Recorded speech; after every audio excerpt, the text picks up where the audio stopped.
हरे कृष्ण। तो आज के इस कोट में प्रभुपाद एक लेटर का संदर्भ दे रहे हैं जो उन्होंने जदुरानी माता जी को दिया है। वो कहते हैं कि मैं आपका आध्यात्मिक पिता हूं और कृष्ण आपके आध्यात्मिक पति है।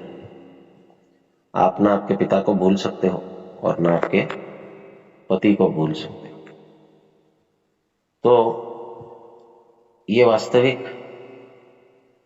सत्य है। गुरु हमारे आध्यात्मिक पिता होते हैं और व्यक्ति चाहे पुरुष के शरीर में हो चाहे स्त्री के शरीर में हो, कृष्ण हमारे पति है, कृष्ण हमारे पालक है। पति का अर्थ सदैव ये नहीं होता है हस्बैंड। अभी यहाँ पर प्रॉपर लिखते हैं हस्बैंड क्योंकि उनको रिलेवेंट करना है माता जी के उस स्थिति को, परंतु वास्तविक हर जीव का पति जो है वो कृष्ण है। पति का अर्थ क्या है? पाति इति, पति जो पालन करता है वो पति है। और हर जीव जो है वो प्रकृति है। एक बार मीराबाई जो थी वो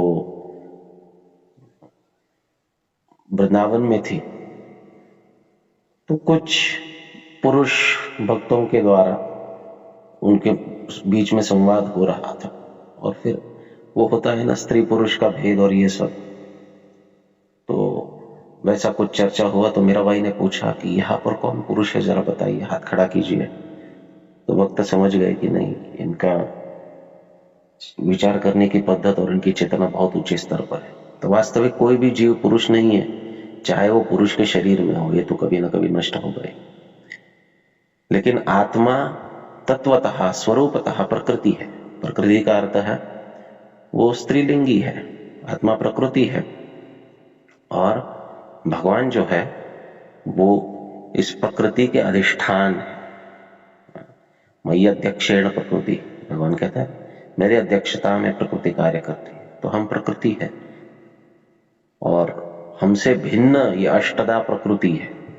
ये शरीर और ये सब भी 8 तत्वों की प्रकृति इससे भिन्न है और इस भौतिक प्रकृति से ऊपर एक परा प्रकृति है और वो जीव है। भगवद गीता में भगवान इसको बहुत अच्छी तरह समझाते हैं। और जीव के ऊपर